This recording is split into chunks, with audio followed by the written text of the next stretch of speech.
राधे राधे, हरे कृष्णा। कैसे हो आप सभी लोग? आशा करती हूँ आप सभी परम मंगल में होगे, स्वस्थ होगे, अच्छे होगे।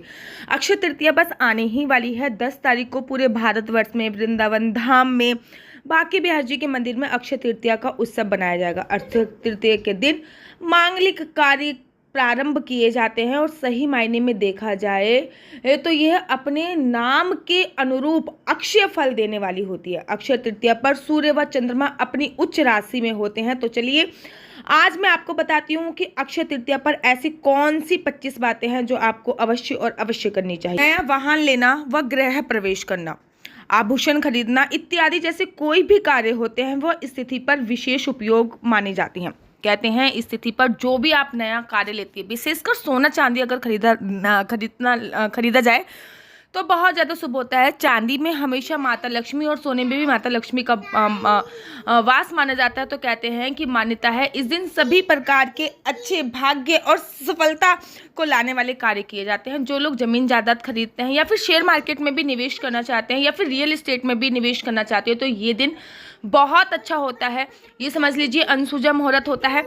इस दिन यह कार्य आप अच्छी तरीके से कर सकते हैं। अक्षय तृतीया के विषय में मान्यता है कि इस दिन जो भी काम किया जाता है उसमें बरकत होती है, यानी इस दिन जो भी अच्छा काम करोगे उसमें भी आपको सफलता प्राप्त होगी। लेकिन अगर आपने बुरा काम करा तो कई परिणाम कई जन्मों तक आपका पीछा नहीं छोड़ते हैं। इस बात का आपको ध्यान रखना होता है। धरती पर भगवान विष्णु के 24 अवतार हुए हैं, उसमें से 3 अवतारों का जन्म आप देखिए अक्षय तृतीया वाले दिन हुआ है। जैसे कि भगवान परशुराम जी के छठे अवतार का जन्म भी अक्षय तृतीया वाले दिन हुआ है। पुराणों में उनके जन्म को अक्षय तृतीया का बताया गया है। तो सोचिए कि 24 में से 3 अवतार अक्षय तृतीया पर जन्म हुआ है। इस दिन भगवान विष्णु के चरणों से धरती पर गंगा अवतरित हुई थी। इस दिन सतयुग की प्रारंभ हुआ था। इस दिन द्वापर युग भी प्रारंभ हुआ था। वह इस दिन त्रेता युग के प्रारंभ की गणना भी इसी दिन होती है। शास्त्रों में इस मान्यताओं को ये भी मान्यता है कि वर्तमान में व्यापारिक रूप दिया गया है, जिसके कारण अक्षय तृतीया के मूल उद्देश्य से हटकर बस लोग खरीदारी पे लगे हुए हैं। खरीदारी का दिन तो है ही है, लेकिन यह धन को संचित करने का दिन भी है और अपने पुण्य कर्म को संचित करने का दिन भी है। जितना ज़्यादा भगवान के नामों का सिमरन करेंगे ना, वो आपको 10 गुना होके फल मिलने वाला है। महाराज कहते हैं कि बैसाख के समान कोई मास नहीं है, सतयुग के समान कोई युग नहीं है, वेद के समान कोई शास्त्र नहीं है, गंगा के समान कोई तीर्थ नहीं है। उसी प्रकार से अक्षय तृतीया के समान कोई तिथि भी नहीं है। बैसाख मास की विशिष्टता इसमें आने वाले अक्षय तृतीया के कारण ही 50 गुना ज़्यादा बढ़ गई है। बैसाख मास के शुक्ल पक्ष की तृतीया को मनाए जाने वाले इस पर्व का जो उल्लेख है, मतलब अक्षय तृतीया के बारे में विष्णु पुराण में, विष्णु धर्म सूत्र में, नारदी पुराण में, भविष्य पुराण में, पद्म पुराण आदि में भी वर्णन मिलता है। इस समय अपनी योग्यता को निखारने और अपनी क्षमता बढ़ाने के लिए बहुत ज़्यादा सर्वोत्तम माना जाता है। यह मुहूर्त अपने कार्य को सही दिशा में प्रोत्साहित करने के लिए श्रेष्ठ माना जाता है। शायद यही मुख्य कारण है कि इस काल को दान इत्यादि के लिए सर्वश्रेष्ठ माना जाता है।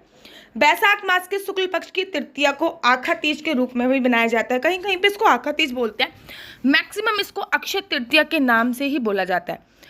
पुराणों के अनुसार इस दिन सूर्य उदय से पहले उठना चाहिए, स्नान करना चाहिए। इस दिन दान की बहुत बड़ी महिमा है। इस दिन जप की बहुत बड़ी महिमा है। इस तिथि में शुभ कार्य का फल कभी भी क्षय नहीं होता। इसको सतयुग के प्रारंभ की तिथि भी बोला जाता है। और महाराज इस दिन अगर रविवार हो तो ये सर्वाधिक शुभ और पुण्य फल देने वाली होती है। अक्षय का अर्थ होता है जो कभी भी समाप्त नहीं होता, अर्थात ना क्षयति इति अक्षय। जिस तिथि में किसी भी चीज का क्षय नहीं होता उसको अक्षय बोलते हैं। पुराण के अनुसार अक्षय तृतीया के दिन अक्षत पुष्प दीप आदि द्वारा भगवान विष्णु की आराधना करनी चाहिए। विष्णु भगवान की विशेष पूजा अर्चना करनी चाहिए। संतान भी अक्षय बनी रहती है। अक्षय तृतीया पर आखा तीज पे व्रत रखने की भी बहुत बड़ी महिमा है, लेकिन वो मैं किसी और वीडियो में बताऊंगी कि आपको अक्षय तृतीया पर व्रत कैसे रखना है।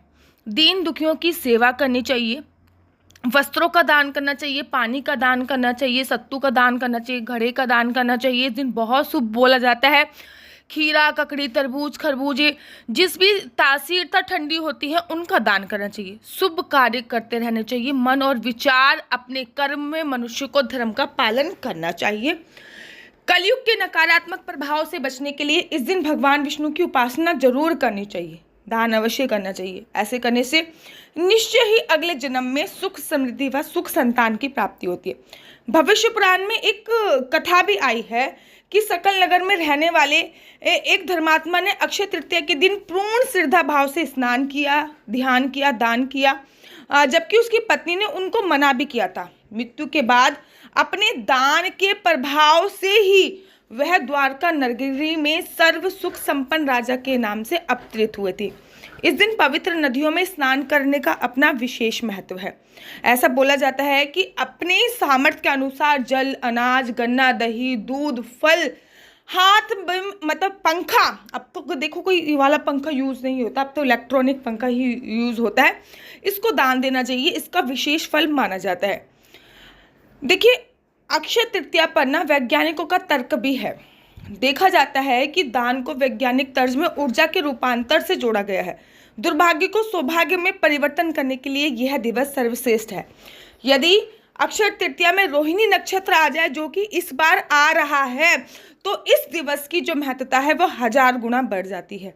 ऐसी मान्यता है, किसानों के लिए यह लोक विश्वास है कि यदि इस तिथि को चंद्रमा के अस्त होते समय रोहिणी आगे होगी तो सब फसल जो होती है वो बहुत ज़्यादा अच्छी मानी जाएगी। इस दिन आशीर्वाद बेहद तीव्र और फलदायक माने जाते हैं। भविष्य पुराण के अनुसार इस तिथि की गणना युगों युगों तक रहती है। जैसे कि सतयुग, त्रेता युग, कलयुग का प्रारंभ भी इस तिथि को हुआ था। इसी तिथि को द्वापर युग समाप्त हुआ था।